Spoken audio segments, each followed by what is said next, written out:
Salut tout le monde, c'est Alexia. J'espère que vous allez bien et bienvenue dans un nouvel épisode du podcast Libéré. Avant de commencer cet épisode, je voulais vraiment vous souhaiter une excellente année 2022. J'espère qu'elle pourra vous apporter tout d'abord de la santé, je pense que c'est le plus important, surtout en ce moment, mais aussi de la joie. J'espère que vous pourrez vous épanouir aussi bien personnellement que professionnellement, que vous vivrez plein de moments de joie, de bonheur, de rire, que ce soit avec vos amis, avec votre famille ou avec vos proches.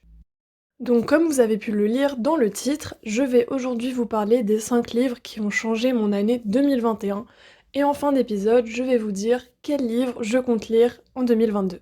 En 2021, j'ai lu pas mal de livres de développement personnel. On peut dire que pour moi, ça a été vraiment l'année où j'ai vraiment appris à découvrir ce qu'était le développement personnel. Pour moi, le développement personnel, c'est vraiment apprendre à se connaître.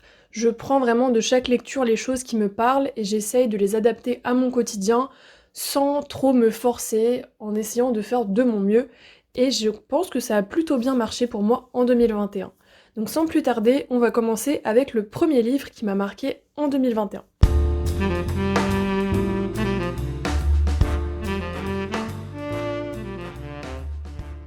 En 2021, j'ai lu certains livres sous format papier et d'autres en livre audio sur Audible. Donc le premier livre que j'ai lu en format papier, c'est le livre Oser l'optimisme de Catherine Testa. C'est un de mes livres de développement personnel préférés, je le trouve super simple à lire, super impactant, et en plus il est très court, il se lit très vite. Pour l'histoire, c'est une femme qui avait un poste à haute responsabilité et qui a tout plaqué pour ouvrir un blog sur l'optimisme. C'est un livre qui est super ludique parce que vous retrouverez non seulement des conseils mais aussi des citations assez courtes que je trouve super impactantes. Je peux vous dire un petit peu quelles citations m'ont marqué dans ce livre sans trop vous spoiler. Vraiment ma citation préférée et qui me porte encore aujourd'hui, c'est "Si tu n'aimes pas l'endroit où tu es, bouge, tu n'es pas un arbre". Ça m'a donné énormément de motivation pour tout ce qui est le travail, le sport et le bien-être. Si vous êtes dans une relation qui ne vous convient pas, dans un travail qui ne vous convient pas ou même dans une situation qui ne vous convient pas, vous avez les clés en main pour vous sortir de cette situation. Essayez de trouver des solutions, essayez de changer votre manière de voir la situation, mettez en place de nouvelles actions.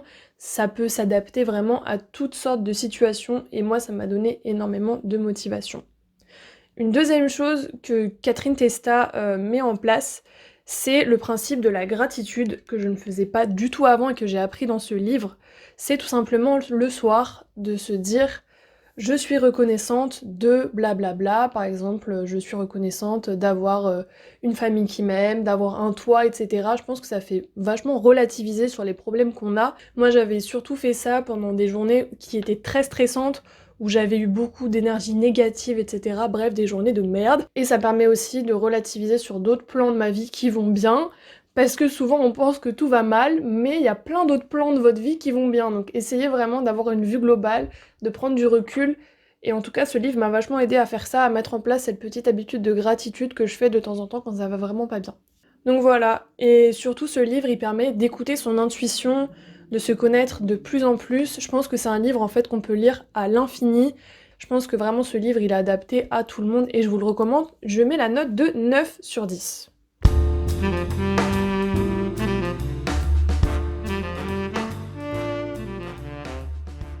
Le deuxième livre que j'ai beaucoup aimé en 2021, c'est le livre Les mots sont des fenêtres ou bien ce sont des murs de Marshall Rosenberg. De toute façon, je vous mettrai la liste de tous les livres en dessous de la vidéo. Donc celui-là, c'est un livre qui n'a rien à voir avec le premier, c'est un livre qui concerne la communication non violente.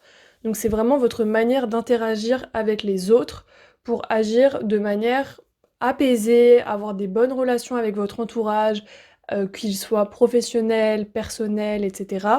Et du coup, c'est un livre qui base la communication sur plusieurs piliers.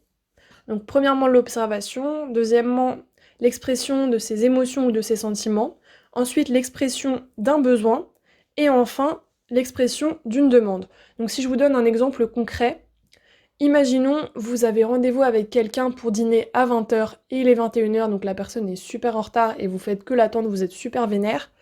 Au lieu de lui envoyer un texto ou de l'appeler pour l'engueuler et de lui dire t'es toujours en retard, c'est vraiment relou, ce que dit Marshall Rosenberg, c'est qu'on pourrait appliquer la communication non violente et lui dire on expose les faits, du coup en premier, on avait rendez-vous à 20h, il est 21h. Ensuite, on expose ses émotions. Je me sens pas respectée, je me sens triste. Ensuite, on expose son besoin. J'ai besoin de respect et je dois m'organiser. Et enfin, on lui fait une demande. J'aimerais que la prochaine fois, tu me préviennes. Donc ça, c'est vraiment utile pour parler de manière plus efficace et empathique avec ses proches ou au travail, et bref, mieux communiquer, j'ai trouvé ça génial. Après, je vous avoue que le livre est un peu long. Une fois que vous avez compris un petit peu ce mécanisme, il me donne un petit peu des exemples dans plusieurs situations, notamment pour les relations parents-enfants. Moi, je suis encore trop jeune, enfin, j'ai pas d'enfant. Mais si vous voulez l'offrir à votre maman ou à quelqu'un de votre famille pour lui faire passer un message qu'il faudrait peut-être mieux communiquer entre vous, je pense que ça peut être un beau cadeau. Moi, je me souviens quand ma mère était tombée dessus, elle l'avait lu et elle m'avait vraiment demandé si je voulais lui faire passer un message. La réponse est oui. Non, je rigole. Mais... euh, mais voilà, en tout cas, c'est un super livre. Il m'a pas autant emballé que le deuxième, mais je pense qu'il vaut la peine d'être lu. C'est pour ça que je lui mets un petit 7 sur 10.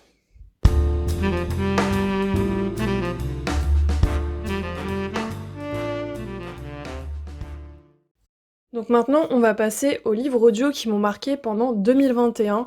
En 2021, vraiment, j'ai écouté 3 livres audio sur Audible qui m'ont bien plu. Avant, j'écoutais pas trop de livres audio, mais finalement, j'ai bien aimé l'expérience. Je pense que c'est soit on n'aime pas. Mais voilà. Donc le premier livre audio que j'ai lu, c'était vraiment mon coup de cœur de 2021. Je vous jure que vraiment, si vous devez écouter un seul livre, c'est lui. Il m'a vraiment fait changer ma manière de voir l'amour. C'est le livre L'amour ne suffit pas de Mark Manson. Je vous dis la note d'avance, c'est un 10 sur 10. Donc l'histoire, elle est simple, c'est Mark Manson qui est un love coach américain et qui accompagne 5 personnes sur plusieurs mois et ils ont tous des problématiques différentes. Je me suis sentie vraiment comme si j'écoutais Lucie Mariotti vous donner des conseils. Vraiment, j'adore. En plus, moi j'adore tout ce qui est problèmes sentimentaux. C'est trop mon truc. Donc si vous aimez aussi vous mêler un petit peu de la vie sentimentale de vos potes, vous allez trop kiffer ce livre, vraiment. Du coup, ce livre, il est non seulement super simple à écouter, mais aussi il raconte des histoires qui peuvent parler à chacun en fonction de son passé. Et en plus de raconter un petit peu les problématiques, Mark Manson donne des conseils et donne des exercices à la maison à faire aux coachés, et des conseils plus généraux en s'adressant directement au lecteur. Et personnellement, ça m'a fait réaliser pas mal de choses sur mon passé amoureux, sur les différents schémas que j'ai pu avoir dans mes anciennes relations, sur aujourd'hui comment je vois les relations de couple que j'ai envie d'avoir dans le futur. Et aussi, ça m'a fait réaliser pas mal de choses. Là, je vais vous parler un petit peu des choses qui m'ont le plus marqué, notamment fixer ses limites pour se sentir respecté, prendre la responsabilité de ce qu'on ressent et ne pas rejeter la faute sur l'autre. Et enfin, ne pas attendre que l'autre nous sauve ou nous répare de nos traumatismes passés ou de nos relations passées. Voilà, en tout cas, ce que j'ai fait, c'est que personnellement, j'avais un petit carnet et je prenais des notes sur tout ce qui me parlait le plus. Et je l'ai aussi conseillé à une de mes meilleures potes. Et en fait, ce qu'on faisait, c'est qu'on l'écoutait en même temps. Et après, à chaque chapitre, quand on terminait, on en parlait. Et en fait, on voyait que bah, ça parlait de manière différente à chacune d'entre nous. Et c'était super intéressant d'échanger sur ça. Le carnet, je l'ai encore et je le relis pour un petit peu me remémorer des différentes leçons qui étaient dans ce livre. Et vraiment, j'ai vraiment adoré ce livre.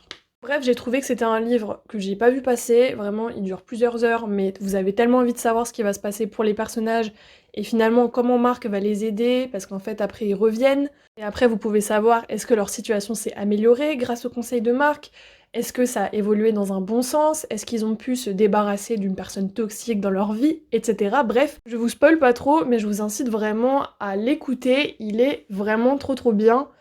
Il est super facile à lire et il est super utile que vous soyez en couple ou pas. Je suis convaincue d'ailleurs que ça peut totalement s'écouter en couple et justement générer des débats sur ah bah toi, qu'est-ce que tu penses de la situation de tel personnage, etc. Ça peut être vraiment génial. Par contre, il faut savoir que ce livre, il n'est pas dispo en version papier, il est disponible que sur Audible. Mais par exemple, ma pote, elle avait écouté grâce au livre audio gratuit qui est dispo sur Audible, donc vous pouvez faire ça sans vous engager. Moi, je sais que j'avais écouté plusieurs livres audio, donc je m'étais engagée sur plusieurs mois. Mais voilà. Donc, comme je vous l'ai dit en début de revue, c'est un 10 sur 10.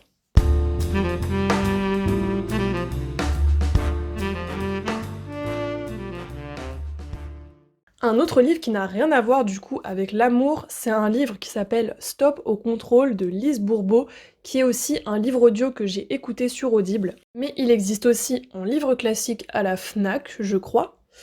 Du coup, en fait, c'est un livre qui parle du rapport qu'on a avec notre corps et avec la nourriture. En fait, ce livre, j'ai voulu le lire suite à ma première consultation chez la psy-diététicienne que je vois, qui m'accompagne dans ma perte de poids et surtout dans le rééquilibrage alimentaire que je fais depuis juillet. Et en fait, ce livre, il est totalement en adéquation avec la méthode de la psy-diététicienne, c'est-à-dire d'arriver à la paix alimentaire, donc stop au contrôle alimentaire. C'est super en fait pour les personnes qui veulent mieux comprendre leur comportement alimentaire. Ça explique plein de choses, notamment les différents types de faim. Est-ce que vous mangez par flemme, par gourmandise, par habitude, par émotion négative, et surtout ça donne des clés pour lâcher prise. J'ai vraiment bien aimé ce livre. Il est un petit peu théorique au début parce que ça explique plein de trucs au niveau de la psychologie. Si vous kiffez tout ce qui est psycho, vous allez bien aimer, et après ça rentre vraiment dans le vif du sujet avec des conseils concrets. Et en fait, ça m'a vraiment beaucoup aidé à identifier et conscientiser les moments où je mangeais mes émotions, parce que moi par exemple c'est mon problème. Et voilà, en vrai, ça peut être vraiment un très bon livre à lire si par exemple vous n'avez pas envie d'aller voir un thérapeute, et ça peut être vraiment un bon livre pour apprendre à mieux se connaître et à surpasser ces troubles du comportement alimentaire. Donc voilà, j'ai trouvé que vraiment Stop au contrôle, c'était vraiment un premier pas vers une alimentation plus consciente et un premier pas vers plus de bien-être. Donc c'est pour ça que je lui ai mis la note de 9 sur 10.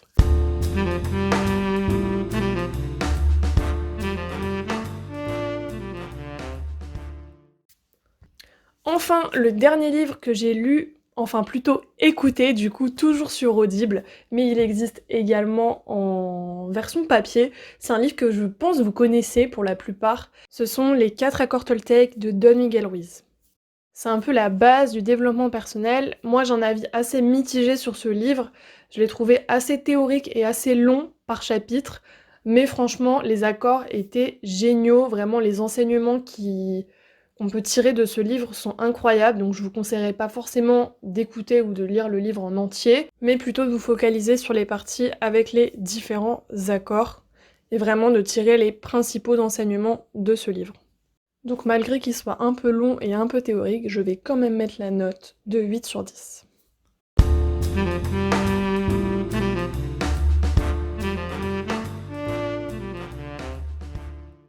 Donc voilà, c'est les 5 livres que j'ai lus en 2021. N'hésitez pas à me dire, premièrement, est-ce que vous avez déjà lu certains des livres que j'ai lus? Qu'est-ce que vous en avez pensé?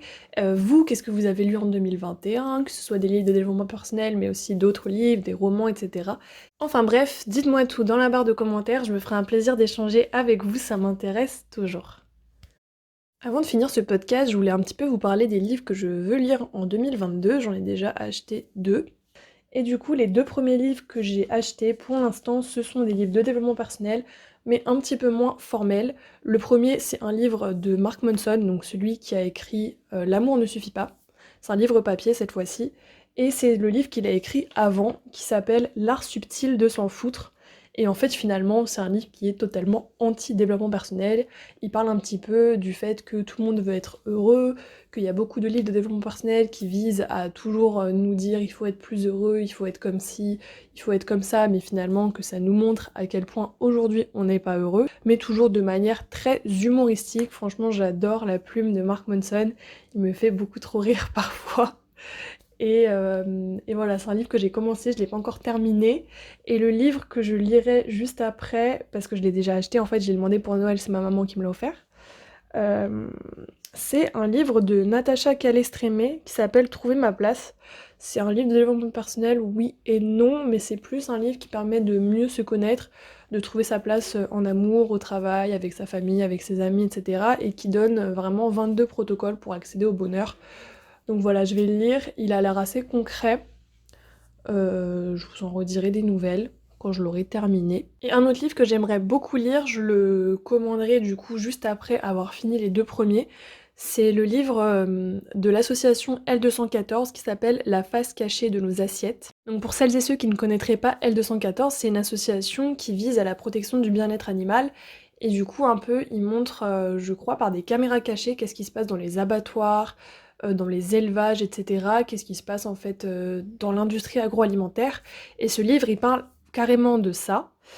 Il parle, un petit peu des conditions d'élevage et franchement, il a l'air super intéressant. Je pense qu'il faut avoir une certaine maturité et un certain recul parce que ça peut être assez violent de déconstruire un petit peu tout ce qu'on nous a mis en tête depuis qu'on est petit. Donc là, je pense que j'ai atteint la maturité et l'âge pour le lire. Donc voilà, ça m'intéresse beaucoup et dans le même style entre guillemets, j'ai vraiment envie de lire Comment j'ai arrêté de manger les animaux du journaliste Hugo Clément. C'est une amie qui va me le prêter, donc j'ai hâte de le lire. Et en fait pareil, il parle de la souffrance animale, de lui comment il est devenu végétarien. Et en fait c'est un journaliste qui est vachement engagé aussi dans l'écologie, donc lui il parle aussi vachement de l'impact écologique de la consommation de viande, etc. Donc elle m'a dit qu'il était bien, donc j'ai hâte de le lire aussi.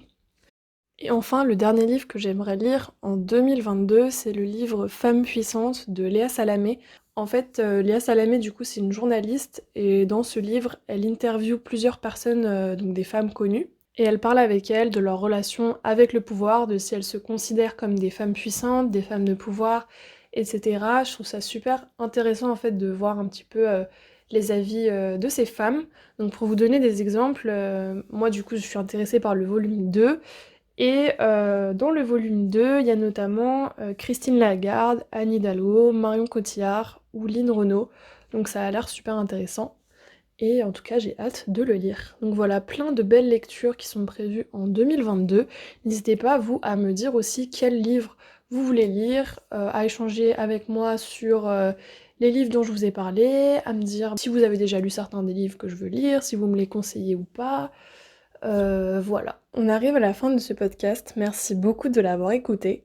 N'hésitez pas à le liker et à le partager s'il vous a plu. Prenez bien soin de vous et je vous dis à très vite pour un nouvel épisode. Ciao!